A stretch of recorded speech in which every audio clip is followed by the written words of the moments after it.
Hello everyone, this is my next video on the topic class 9th bio. इसमें हम पहला chapter पढ़ रहे हैं the fundamental unit of life. हमने पिछली वीडियो में हमने डिस्कस किया था कि सेल क्या होता है। Cell is the fundamental unit of life, जो कि एक स्ट्रक्चरल एंड फंक्शनल यूनिट होता है किसी भी लिविंग ऑर्गेनिज्म का। ठीक है, so what we have studied that cell is the structural and functional unit of life. This is the proper define of the cell.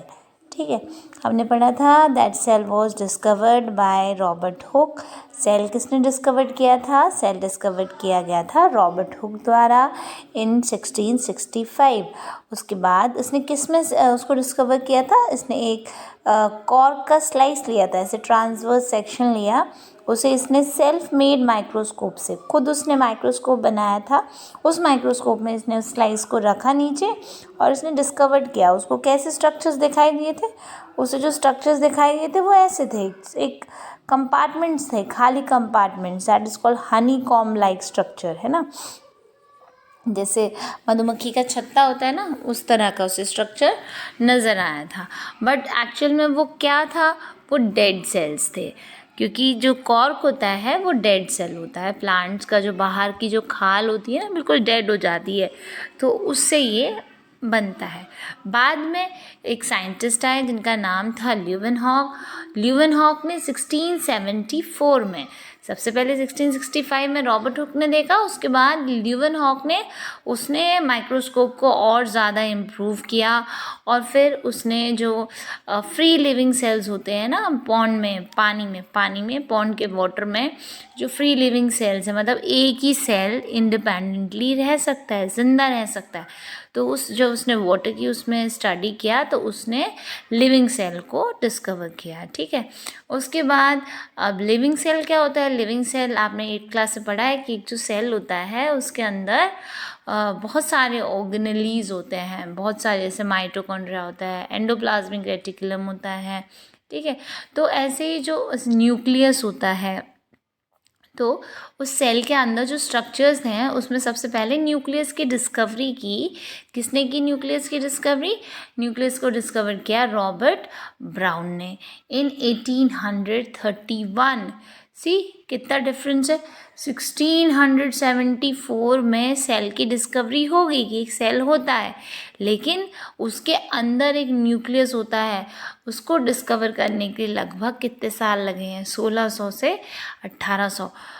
It took a very long time for the scientists to discover something new, है ना। उसके बाद इन परकिंजी इन 1831, इसके बाद 8 साल बाद परकिंजी एक scientist थे, उन्होंने क्या डिस्कवर किया? 1839 में उन्होंने एक टर्म दिया that is called protoplasm for the fluid substance of the cell. Cell के अंदर क्या क्या चीज़ होता है उसको हम अभी एक्सप्लेन में पढ़ेंगे, बट अभी बस ये साइंटिस्ट का नाम, ये बहुत इंपॉर्टेंट सेक्शन है आपका NCERT बुक में। ठीक है, इस पे अगर आप दूसरे हेल्पिंग बुक्स लेते हैं तो उसमें आपको इनका बहुत ज़्यादा एक्सप्लेनेशन मिलता है, बट यहाँ पे जो NCERT है वो आपको टू द पॉइंट चीज़ें आपके पास देती है।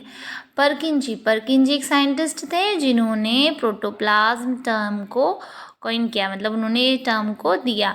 सेल के अंदर आप क्लास 8 में पढ़ चुके हैं, जो सेल होता है सेल समथिंग लाइक दैट, है ना। प्लांट सेल लगभग ऐसे होता है।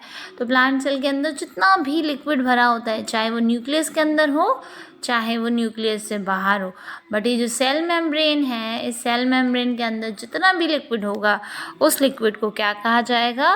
प्रोटोप्लाज्म कहा जाएगा।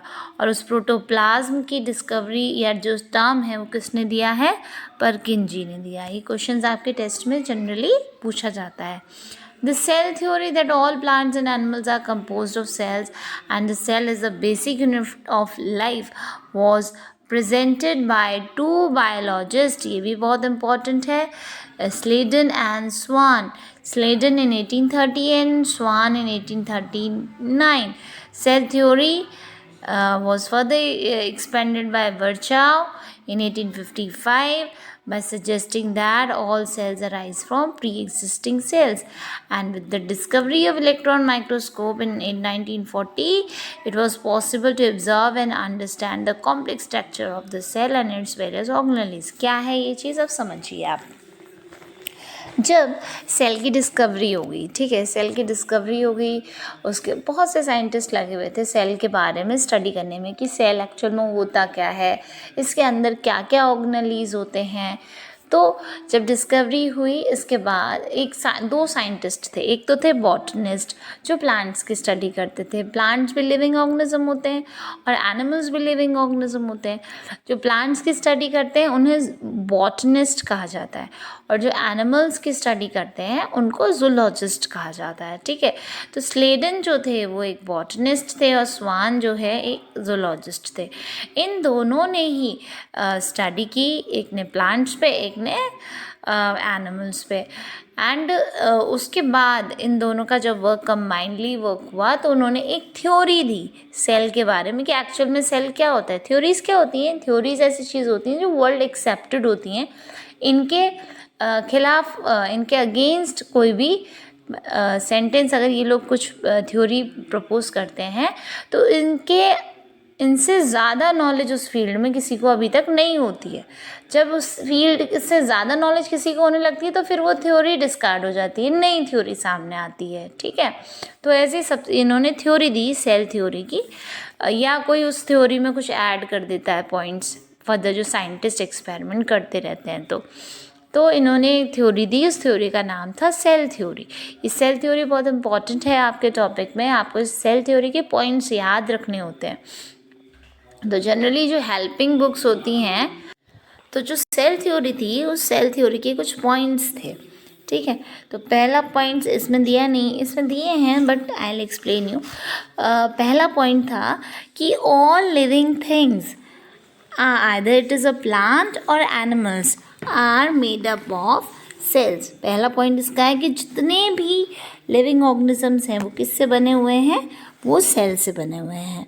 दूसरा पॉइंट इसका कहता है कि जो सेल है वो स्ट्रक्चरल यूनिट ऑफ लाइफ है, मतलब जितनी भी लिविंग चीज़ें हैं वो सब, उन सब का स्ट्रक्चर जो है वो सेल से बना हुआ है। तीसरा पॉइंट कहता है कि जो सेल्स हैं, all cells are functional unit of life. Means ये किसी भी लिविंग ऑर्गेनिजम्स का जो फंक्शन होता है उसका बेसिक यूनिट क्या है? सेल है। सेल ही मिलके उसके सारे फंक्शंस को परफॉर्म करता है। फिर उसके बाद एक टर्म है प्रोटोप्लाज्म, कि सेल एक्चुअल में क्या होता है? सेल एक न्यूक्लिएटेड स्ट्रक्चर है which is surrounded by a protoplasm, ठीक। और ये अपनी लाइफ को इंडिपेंडेंटली एग्जिस्ट कर सकता है, विच कैन परपेचुएट इंडिपेंडेंटली। फिर एक पॉइंट आता है, अब 3 पॉइंट्स, ये 4 पॉइंट तो इन दोनों साइंटिस्ट ने रख दिए सेल थ्योरी के। सेल थ्योरी जब इन्होंने दी तो ये 4 पॉइंट्स उन्होंने सामने रखे कि उसमें प्रोटोप्लाज्म होता है, उसमें न्यूक्लियस होता है और वो इंडिपेंडेंटली एग्जिस्ट कर सकता है, स्ट्रक्चरल और फंक्शनल यूनिट है और सारे लिविंग ऑर्गेनिज्म सेल से बने हुए हैं। अब इसके बाद एक और साइंटिस्ट आए जो बहुत इम्पॉर्टेंट बात है, दैट इज़ कॉल्ड रुडोल्फ वर्चाउ। यहाँ पे वर्चाउ लिखा है, इनका पूरा नाम है रुडोल्फ वर्चाउ। इन्होंने एक थ्योरी दी, इन्होंने कहा that all new sales arise from pre existing. जितने भी सेल्स हैं एक किसी भी लिविंग ऑर्गेनिज्म में, वो किसी प्री एग्जिस्टिंग सेल से आए हुए हैं। पुराने सेल से ही नए सेल्स का डिवीज़न हुआ है, नए सेल्स बने हैं। इसके लिए इन्होंने एक साइंटिफिक एक टर्म दिया था, क्योंकि दूसरी भाषा के थे साइंटिस्ट, तो इन्होंने लैटिन भाषा में उसको कहा था ओमनिस सेलुला ए सेलुला। कई बार आपसे क्वेश्चन आ जाता है कि what is the meaning of omnis cellula, omnis cellula e cellula. तो इसका मतलब होता है that all cells arise from pre existing cell. जितने भी सेल्स होते हैं वो पुराने पहले एग्जिस्टिंग सेल से ही आते हैं, ठीक। तो ये आपकी थी सेल थ्योरी। अब इस सेल थ्योरी में फर्दर आगे ये भी कहा गया कि जितनी भी केमिकल और प्रॉपर्टीज़ होती हैं सेल्स की, वो लगभग सिमिलर होती हैं, सब सेल्स में लगभग सिमिलर होती है। मतलब थोड़ा बहुत अंतर होगा, लेकिन जो केमिकल कंस्टिट्यूएंट्स हैं जैसे न्यूक्लियस, माइटोकॉन्ड्रिया, एंडोप्लाज्मिक रेटिकुलम और इनके फंक्शंस जो हैं लगभग वो सब सेल्स में, सारे लिविंग सेल्स के सेल्स में सिमिलर होते हैं। ठीक है, तो ये तो थी आपकी सेल थ्योरी। तो सेल थ्योरी से क्वेश्चन बनता है कि सेल थ्योरी क्या होती है। अब दो टर्म्स और हैं जो मैं इस वीडियो में आपको एक्सप्लेन कर देती हूँ। एक होता है यूनिसेलुलर ऑर्गेनिज्म और एक होता है मल्टी सेलुलर ऑर्गेनिजम्स। यहाँ पे दिया हुआ है आपको कि यूनिसेलुलर ऑर्गेनिजम्स क्या होते हैं और मल्टी सेलुलर ऑर्गेनिजम्स क्या होते हैं। ऐसे ऑर्गेनिजम्स जो सिर्फ एक ही सेल से बने होते हैं और अपनी पूरी लाइफ अपने सारे फंक्शंस परफॉर्म कर सकते हैं, उन ऑर्गेनिजम्स को हम बोलते हैं यूनिसेलुलर ऑर्गेनिजम्स। जैसे एमीबा होता है, एमीबा का स्ट्रक्चर ऐसे होता है, ठीक है। ये एक ही सेल है, इसके अंदर एक न्यूक्लियस होता है और ये अपनी लाइफ इंडिपेंडेंटली आराम से जी सकता है और फिर फर्दर डिवीजन भी करता है। ये 1 से 2 एमीबा बन जाते हैं, फिर 2 से 4 बन गए, इस तरह ये डिवीजन भी कर सकता है और इंडिपेंडेंटली रह सकता है, ठीक है।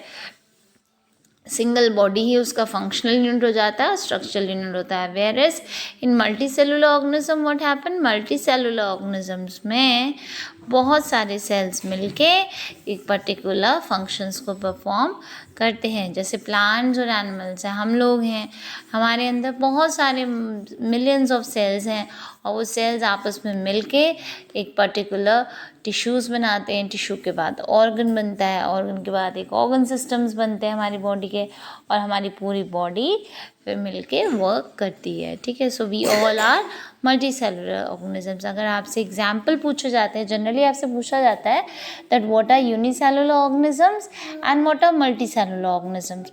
सो यूनिसेलुलर ऑर्गेनिजम्स में आप कहेंगे the organism which are having only one cell are known as unicellular organisms.